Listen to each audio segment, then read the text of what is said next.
Hey guys, it's Emmanuel. Just wanted to continue with the Emotion Code book. So here's this beautiful book, and I just wanted to go over page 77. We're actually going to go all the way to 82 today. So thank you for tuning in again. And like I said, I'm actually planning to put this all in order in the YouTube channel. That way you can just watch it back to back. And so I've had too many people requesting saying just to do it in order, so I plan on doing that. So, for those of you who don't know who I am, my name is Emmanuel. I live here in Las Vegas with my wife, with a practice called Coding Alternative, and yeah, I'm an emotion code practitioner, and I'm excited because what I'm about to share with you is just the greatest book that I've ever read, second to the Bible, which is the Emotion Code. And we're just going to read through here, and any insights that kind of come up in my mind, I'm going to just share with you. Since I've worked with close to maybe 1,700 people at this time in just a year and a half, I can see what input I can put into this. So so here we go. Page 77, high school girls. So using the emotion code, we identified the first emotion. According to his body, the trapped emotion was inferiority. It had become trapped in his body during high school and had to do with a certain girl he'd liked. I released it, and Jack was surprised by the immediate effect this had on his arm. Suddenly, his elbow pain had decreased noticeably. I asked again if there were any trapped emotions that we could release. And his body said yes. So I began asking what the next emotion was when it became trapped, and if it had to do with anyone in particular. This trapped emotion was also from Jack's high school days, and was the result of a less than satisfactory relationship with a different girl this time. The trapped emotion was nervousness. When we released it, Jack's elbow pain lessened even more significantly. We continued this process until we had removed a total of 5 trapped emotions. So for those of you who are new to this work, what's interesting is that you may release 5 to 6 to 4 trapped emotions just in this one area. Usually what I ask is, are there any trapped emotions that are causing pain in this area or tension in this area? Then what I do is I say something to the extent of, is there anything else? Is there a hidden trapped emotion that's causing this? So I go from trapped emotions and I go to hidden second, and then see if sometimes the hidden one is actually the one that causes the most improvement, I've noticed. And so definitely don't want to miss those hidden trapped emotions in there. They were all from high school, and each emotion involved a different girl. His wife, who was there with him during his treatment, seemed amused. As we released each trapped emotion, the discomfort level in Jack's forearm noticeably decreased. The moment we released this last emotion, his pain was completely gone. He turned his arm this way and that. He imitated turning the key in his car. There was no pain whatsoever. It's pretty amazing stuff. He had suddenly regained his full range of motion in his elbow joint, and I could reproduce no pain by pressing my fingers into the muscles of his forearm, which previously had been painful to the touch. The result was astounding to all of us that were witness to it. Jack was a tennis player during high school, but hadn't picked up a racket in years. Trapped emotions tend to gravitate towards weaker areas of the body where there is extra stress, an injury or an infection or some other imbalance. All these particular trapped emotions lodged in the tissues of Jack's forearm. I believe this is because during high school, his forearm was being repeatedly stressed and even injured to a degree. So it actually went towards his passion, something that he was very excited about, like obviously tennis. At the same time, he was experiencing emotional distress and picking up trapped emotions from his failing attempts at romance. Remember that a trapped emotion will always land somewhere, likely at the weakest link in the body's chain. I still think if I hadn't been there and seen it for myself, I wouldn't believe it. Within a matter of a few minutes, Jack's pain went from crippling to non-existent. I was once again amazed that emotions could somehow directly cause such dramatic physical pain. It's interesting too that some pain that I've seen, I made a huge blog or a Facebook post recently about people that get bullied. And I tell people that the bullying begins usually physical and emotional at that moment in time, but the body continues to beat itself up. The reason why is because of trapped emotions. Trapped emotions get stuck in certain tissues, and then they can cause pain. And some people like really extensive pain, like rheumatoid arthritis and fibromyalgia. But just in concerns, I met a lady, for example, that she told me that her childhood was very, very rough, and that her parents were very abusive to her. And when I first met her in her car, well, she was in the car and I was doing this via video conference, her jaw and like the left side of her face was very painful, plus the shoulders. Literally, I would say 70% of the pain was caused from bullying or basically physical or emotional abuse.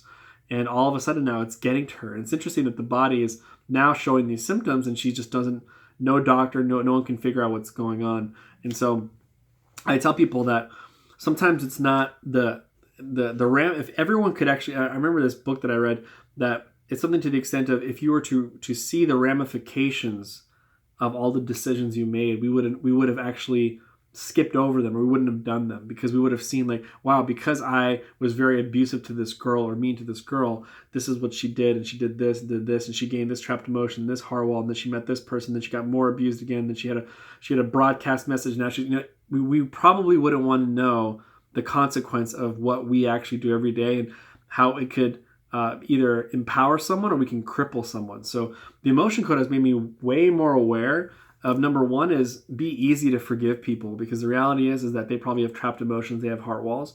And so, it doesn't mean that they're to excuse their behavior all the time. Obviously, if they're toxic, stay away. But it's more understanding. It should give you more understanding that hurt people gives a whole another level of understanding if you realize what trapped emotions and heart walls can do. And so, let's see here.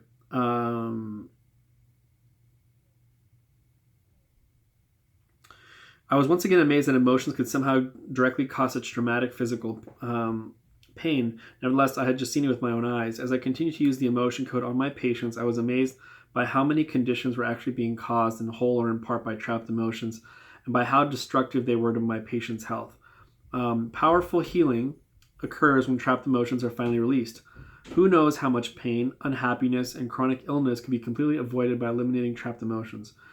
I quickly learned that some of the feelings trapped within my patients' bodies had been there for much longer than I would have thought possible. It made me sad to think that at some level, these patients have been suffering constantly for all these years for something that is so easy to get rid of.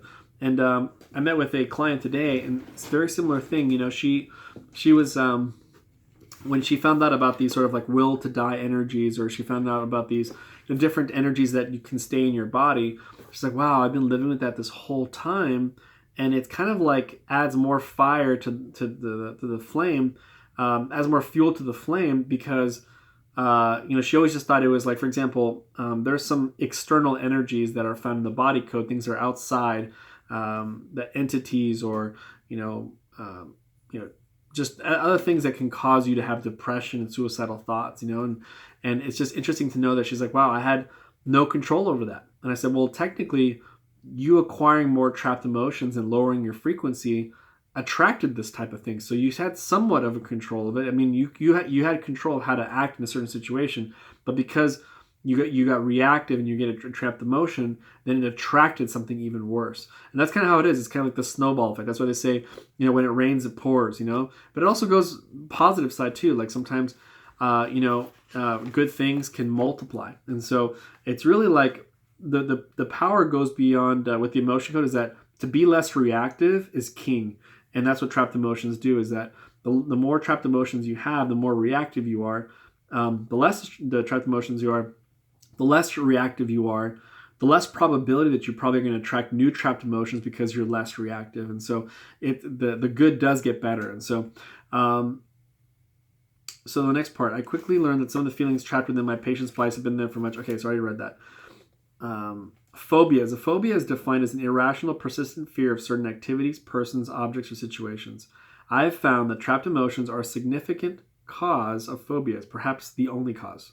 The subconscious mind knows what the underlying cause of the phobia is, and each phobia has one or more trapped emotions that are the cause. The airplane picture phobia.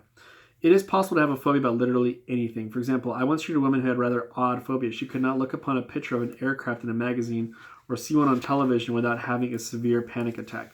If a jet flew overhead, she had to keep her eyes on the ground. If she looked up at the plane, she would have an attack.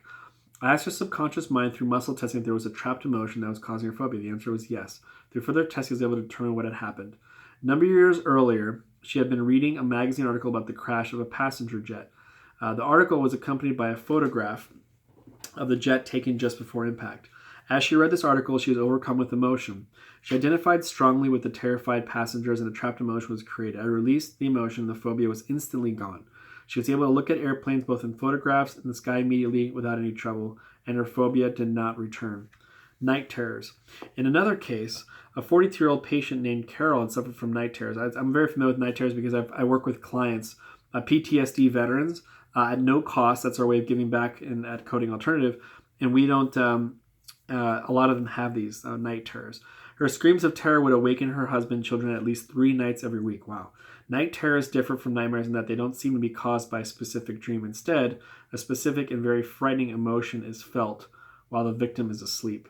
Her night terrors had been a major problem for most of her life. She had broken both collarbones, multiple ribs, even sustained a skull fracture due to her flailing attempts to escape her terrorizing dream state. Her subconscious mind responded affirmingly to my simple questions. Is there a trapped emotion that's causing your night terrors? A little further testing revealed that emotions of panic, terror, and fear had become trapped in her body when she was 5 years old, during a short period when she was experiencing a recurring nightmare. The nightmare was long since gone, but the trapped emotions remained. The result of releasing these trapped emotions was that within 1 week, the night terrors were gone for good and did not return. Can you afford to keep them? I think this is the last page here. So can you afford to keep them? I believe that removing trapped emotions is vital to your quality of life. Removing them may prevent many different problems from eventually occurring. Hopefully you are beginning to understand how releasing your trapped emotions can give you relief from mental and physical symptoms you may be suffering from now. By releasing your trapped emotions, you'll be removing the unwanted negative energy clouds that are hampering the normal function of your tissues. And you'll be helping to reestablish the free flow of energy that's helping your body to heal itself. Your mind will return to a more natural state as well, without the drama, pain, and weight of your old emotions blocking you from progressing in your life. Next, I will share some amazing secrets that ancient physicians know about the energy field that have just recently been discovered. Part 2. So we ended at 82. So with that, I just want to share my last thoughts is that you're right, 1 trapped emotion, 2 trapped emotions can change someone's life. And so I really think that question is very important. Can you afford to keep them? I have a lot of clients who sometimes say, they're asking, how much does this cost? And I think really you have to understand that there's a the difference between rich people and poor people is that people always think about cost, but they use that in a term at the wrong time. And I think what they should say, the main word is, how much is this to invest? Because the reality is cost, you buy something and, it's worth nothing. But when you're investing, there should be what they call a return on investment. And with these sessions that you're having, there is huge return on investment. For example, for me, if I were to find my mission in life, which took me about a month after I cleared my heart wall, how much money would I invest to find my mission in life? I would put in a great sum of money to find my mission in life and to confirm with my mind and my heart that it's my mission. So there's really no price to it. Let's say the average life coach, a very amazing life coach, we're talking $4,000, $6,000. An amazing psychologist for 2 hours of time is probably $2,000. So the reality is that a lot of the emotion code and body code practitioners are providing huge value and really at a very low cost. And I think that's very, and here's the one thing too, is that we're not masking the issue. We're having long-term effects, like long-term physical and emotional effects to it, which is very important because we're used to purchasing for masking, but now we're purchasing for actual healing. So we're not used to that. And that's why we always think about the cost. We're thinking about how much we're going to lose instead of how much can we gain from something that will provide us long-term healing. So next time, instead of saying how much does this cost, be like, how much is this to invest? Like, how much do I have to invest into this? And that's a great one because that you're already training your subconscious mind that there's going to be a return on investment. The reality is there actually is. So with that, hopefully you enjoyed these couple of pages here. We just read from 77 to 82. And the next thing we'll be going to is we're going to be going to kind of like, I think it's chapter 3. So Mysteries of the Ancient Energy Healer. So I'm excited about this. Anyway, it's Emmanuel. I always end my videos like this. The world has a false notion where I'll take care of you, you take care of me. But we all know here on this YouTube channel that if we take care of ourselves, then we can authentically take care of others. And as we take care of ourselves, we can change our home, city, country, and we can change the world. And so if you have any questions at all, if you have any comments, feel free to comment below. I'd love to answer your guys' questions. I'm not a full-on crazy expert, but I've definitely, like I said, I meet with about 100 clients a week, so I try to stay as busy as possible. I love reading the Emotion Code again. It gives me memories of the first time me reading it. I finished it on July 4th, 2015, which is interesting because it's Independence Day, and this has brought me huge independence in my life is the Emotion Code. So it's kind of ironic that I finished it on Independence Day. So with that, I appreciate you guys. Namaste. and hopefully we'll be talking soon. Feel free to connect with me on Facebook, or you can look at our practice page, Coding Alternative, and we'll be talking soon. Take care. Bye-bye.